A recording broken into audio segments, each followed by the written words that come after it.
ภายในสำนักฝึกฝนวิชาการต่างๆแห่งเมืองโกสัมพีได้มีลูกศิษย์ในวิชาต่างๆกำลังร่ำเรียนกันอยู่อย่างเคร่งเครียดมีทั้งการเป่าปี่เรียกงูวิชาตัวเบาวิชามายากลวิชาการต่อสู้และวิชากายกรรมครูที่สอนในวิชาต่างๆต่างก็มีลูกศิษย์ลูกหามากมายนั่งฟังอยู่แต่วิชาญหนุ่มใหญ่ที่มีหอกวางอยู่ข้างตัวหลายเล่มและเป็นครูสอนวิชากายกรรมนั้นกลับไม่มีลูกศิษย์เลยแม้แต่คนเดียววิชาญรู้สึกหงุดหงิดและเสียหน้าที่ไม่มีใครสนใจในวิชาของตนเองจึงยกเหล้าในไหเล็กๆที่วางอยู่ข้างตัวซดดื่มไปเรื่อยๆมีตาหามีแววไหมไอ้พวกตาถั่วสุดยอดวิชาของข้าพวกเองกลับไม่สนใจในขณะที่วิชาญกำลังบ่นพึมพำว่ากล่าวคนนั้นคนนี้และยกไหเหล้าขึ้นดื่มกินอยู่นั้น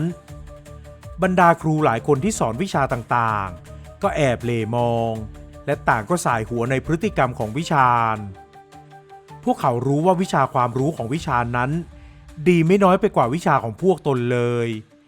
แต่ติดตรงที่ครูอย่างวิชาญไม่อยู่ในระเบียบวินัยและไม่เป็นตัวอย่างที่ดีให้กับลูกศิษย์แถมยังขี้อิจฉาและชอบประชดประชันหาเรื่องครูคนอื่นอีกไม่ต้องมาสมเพศข้าหรอก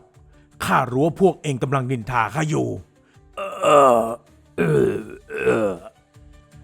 วิชาญที่มีอาการเมาแล้วเริ่มพูดจาไร้สาระไปตามประสาและทันใดนั้น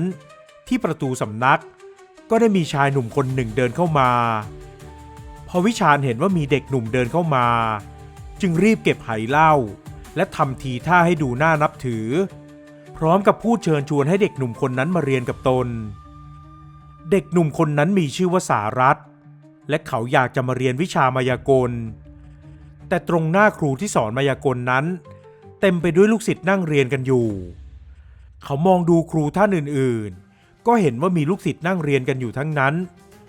คงมีแต่ครูที่มีหอกวางอยู่ใกล้ตัวที่ไม่มีลูกศิษย์ลูกหาเลยและนั่งก้มหน้านิ่งสารัตน์รู้สึกสงสารและคิดว่าการเรียนวิชากายกรรมนั้น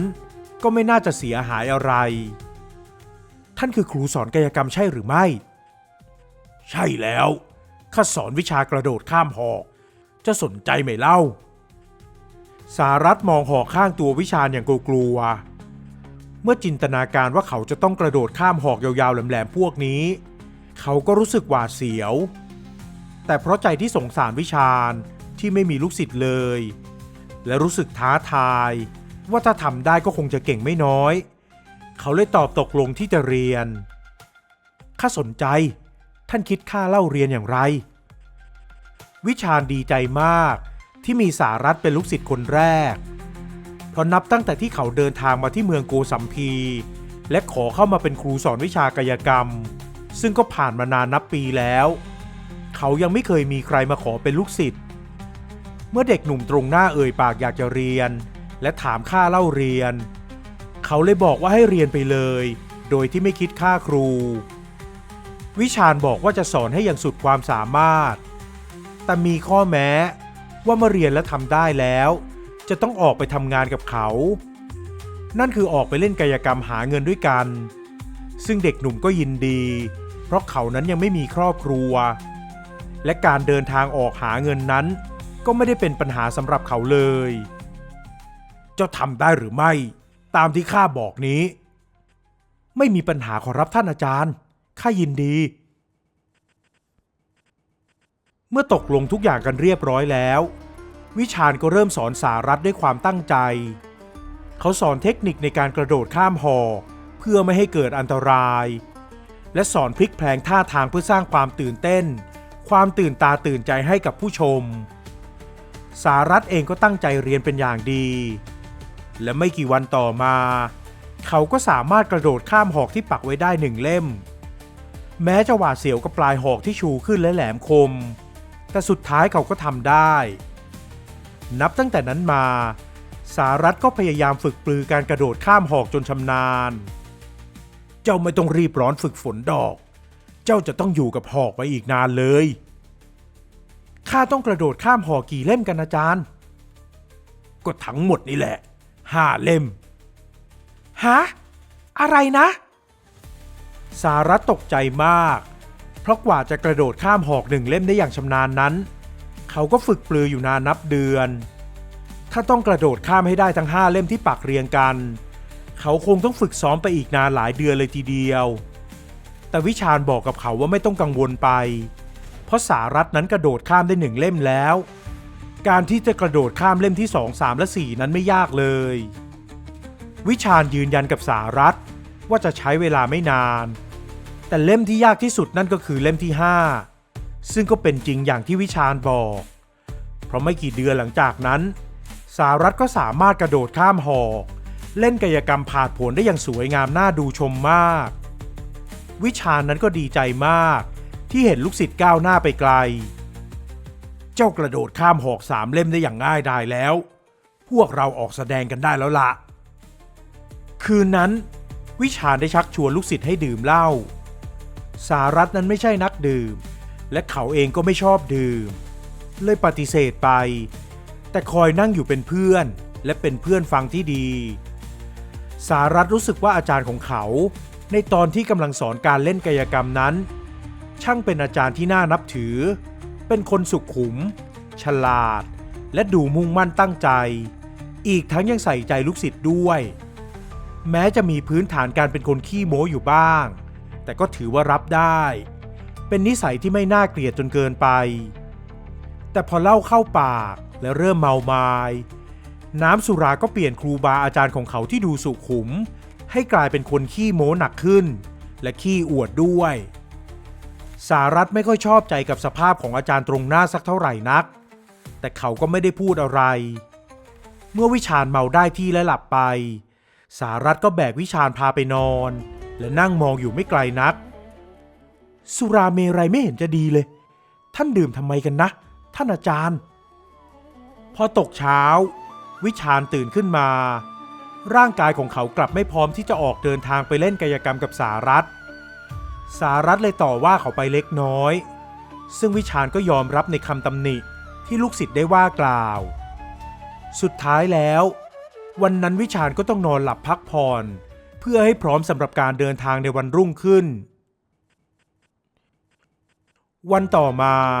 ทั้งคู่ออกเดินทางไปที่กลางเมืองโกสัมพีและเริ่มเปิดฉากทำการแสดงในการแสดงครั้งแรกนั้นไม่ค่อยมีคนดูมีเพียงเด็กน้อย 2-3 คนกับผู้ใหญ่อีกเพียง2 คนเท่านั้นทำให้วันนั้นทั้งคู่ไม่ได้เงินเป็นค่าตอบแทนเลยและวิชาญก็เริ่มใจเสียที่ไม่มีใครสนใจการแสดงของพวกเขาท่านอย่าเพิ่งคิดมากสิแสดงครั้งแรกมีคนดูถึง5 คนเชียวนาข้าเชื่อว่าวันพรุ่งนี้คงจะมีคนดูเพิ่มขึ้นในวันรุ่งขึ้นทั้งคู่ได้ทำการแสดงตรงจุดเดิมอีกครั้งและครั้งนี้เริ่มมีคนเข้ามาดูมากขึ้นสารัตแสดงกายกรรมผาดโผนกระโดดข้ามหอกหลายเล่มได้อย่างชำนาญและดูน่าหวาดเสียวสำหรับผู้ชมเสียงคนดูโห่ร้องเมื่อสารัตทำได้นั้นได้สร้างรอยยิ้มให้กับวิชาญและวันนั้นพวกเขายังได้รับเงินเป็นค่าตอบแทนในการแสดงด้วยแม้จะไม่มากมายแต่ก็ทำให้ทั้งวิชาญและสารัตรู้สึกภูมิใจอย่างที่สุดนับแต่นั้นมาทั้งอาจารย์และลูกศิษย์ต่างก็ช่วยกันในงานแสดงจนนานวันเข้าการกระโดดกายกรรมผาดโผนข้ามหอกด้ามยาวของสารัตก็ยิ่งชำนาญขึ้นพลิกแพลงได้และพลิ้วไหวจนผู้คนพูดกันปากต่อปากและเริ่มหลั่งไหลกันมาดูวิชาญที่ยืนมองการแสดงของสารัตอยู่นั้นรู้สึกภูมิใจและยืดอกอย่างลำพองเพราะไม่เพียงแต่มีผู้คนมากมายมาชมการแสดงแต่เงินตอบแทนที่คนดูให้มาก็มากมายขึ้นทุกวันทั้งวิชาญและสารัตมีรายได้จากการแสดงในแต่ละวันไม่น้อยเลยทีเดียวโอ้วันนี้ได้เงินมาเยอะเลยส่วนนี้เป็นของเจ้าไอ้ศิษย์รักวิชาญแบ่งเงิน1/2ให้กับสารัตจากนั้นก็ชวนเขาไปกินและดื่มด้วยกันพอสารัตได้ยินว่าชวนไปดื่มเขาก็เกิดอาการเบื่อหน่ายและไม่เข้าใจว่าทำไมอาจารย์ถึงได้นำเงินที่ได้มาไปลงไหเหล้า ถ้านำไปซื้ออาหารรสเลิศราคาแพงเขาก็จะไม่ตะขิดตะขวงใจสักนิดและยิ่งพอมีรายได้มากขึ้นอาจารย์ของเขาก็ยิ่งดื่มมากขึ้นตามไปด้วยข้าไม่ไปได้หรือไม่ข้าอยากพักวิชานั้นดูออกว่าสารัตไม่ชอบใจในสิ่งที่เขาทำข้าเข้าใจว่าเจ้าไม่ชอบในสิ่งที่ข้าทำงั้นเอาอย่างนี้บอกข้ามาว่าเจ้าต้องการอะไรเมื่ออาจารย์เปิดโอกาสให้พูดสารัตก็รีบบอกว่าเขานั้นไม่อยากให้วิชาญดื่มเหล้าเพราะเมื่อดื่มเหล้าแล้ววิชาญจะดูไม่น่าเคารพนับถือเพราะไม่มีความสำรวมเลยแถมยังลืมตัวขี้โม้ขี้อวดจนคนที่ได้พบเห็นเกิดความเบื่อหน่ายบางครั้งก็แจกจ่ายเงินที่หามาได้ด้วยความยากลำบากให้กับคนประจบสพลสารัตบอกกับวิชาญด้วยท่าทีเกรงใจและยังพูดอีกว่าถ้าวิชาญไม่หยุดดื่มเหล้าสักวันเขาจะไม่เหลืออะไรเลยก็ได้ข้าจะพยายามเลิกนิสัยไม่ดีของข้าแต่วันนี้เจ้าต้องไปเป็นเพื่อนข้าสัญญาว่าจะดื่มส่งท้ายและจะเลิกดื่มแล้วสารัตไม่ค่อยเชื่อใจเท่าไหร่นักว่าวิชาญจะเลิกได้จริงตามคำบอกแต่เขาก็ยอมไปนั่งเป็นเพื่อนวิชาญได้สั่งเหล้ามาหลายไหและกลับแกล้มมากมายพอดื่มไปได้สักพักนิสัยเดิมๆก็เริ่มออกมาส่วนสารัตนั้นสายหน้ายังเบื่อหน่ายแต่ก็อดทนนั่งนิ่งเงียบอยู่อย่างนั้นทั้งคู่นั่งอยู่ในร้านเหล้าจนกระทั่งมีคนกลุ่มใหญ่เข้ามานั่งกินด้วยและคนกลุ่มนั้นก็เป็นพวกนักแสดงมายากลเมื่อต่างฝ่ายต่างก็เมาได้ที่จึงมีการพูดเกทับกันไปมาหาว่าพวกตนนั้นเก่งกว่าวิชาญเองก็ไม่ยอมและได้พูดออกไปเฮ้ยพวกเจ้าเห็นหรือไม่นี่คือศิษย์เอกของข้าศิษย์ของข้าสามารถกระโดดข้ามหอกได้อย่างสบายกระโดดข้ามผ่านได้ไม่กี่เล่มทำมาเป็นพูดโอ้อวดพวกเจ้าไม่รู้อะไรลูกศิษย์ของข้าสามารถกระโดดข้ามหอก5 เล่มได้สารัตตกใจในสิ่งที่วิชาญพูดออกไปเพราะเขากระโดดข้ามได้แค่4 เล่มเท่านั้นในทุกๆวันที่เขาทำการแสดงเขาก็ใช้หอกแค่4 เล่มและไม่เคยคิดจะกระโดดข้ามหอก5 เล่มด้วยเพราะมันเสี่ยงเกินไปสารัตได้ห้ามปรามวิชาญไม่ให้พูดอย่างนั้นและบอกว่าเขาชำนาญการกระโดดได้เพียงแค่4 เล่มและจะไม่กระโดดข้ามหอก5 เล่มให้ใครดูด้วยอย่าทำข้าเสียหน้าสิเจ้าต้องแสดงให้พวกมันดูมันไม่ยากดอกไม่ข้าไม่ทำดอกท่านเมาแล้วพวกเรากลับกันเถอะแต่วิชาญไม่ยอมกลับและขยันขยอให้สารัตกระโดดข้ามหอก5 เล่มสารัตนั้นไม่ยอมทำวิชาญที่ดื่มเหล้าจนเมาแล้วรู้สึกไม่พอใจที่สารัตไม่ยอมทำและกลัวจะเสียหน้าด้วยจึงบอกไปว่าถ้าสารัตไม่ทำให้พวกมันดูตัวเขาก็จะทำการแสดงเองแม้สารัตจะห้ามปรามสักเท่าไหร่วิชาญก็ไม่ยอมฟังวิชาญได้ปักหอก5 เล่มที่หน้าร้านเหล้าและตะโกนบอกให้ทุกคนออกไปดูสารัตจึงรีบเดินเข้าไปบอกกับวิชาญท่านอย่าทำเลยมันอันตรายแล้วท่านก็เมาอยู่ด้วยอย่ามาห้ามข้าไอ้ศิษย์เนรคุณไม่ยอมกู้หน้าให้อาจารย์สารัตเลยจำใจต้องนิ่งเงียบและยืนมองการแสดงของวิชาญด้วยใจเป็นห่วงวิชาญนั้นแม้จะเมาแต่ยังพอมีสติอยู่เขากระโดดข้ามหอก4 เล่มไปอย่างคล่องแคล่วจนทุกคนมองตาค้างแต่เขากลับกระโดดไม่ผ่านหอกเล่มที่5ถูกหอกเสียบเข้ากลางลำตัวจนทะลุและตายแน่นิ่งอยู่ตรงนั้น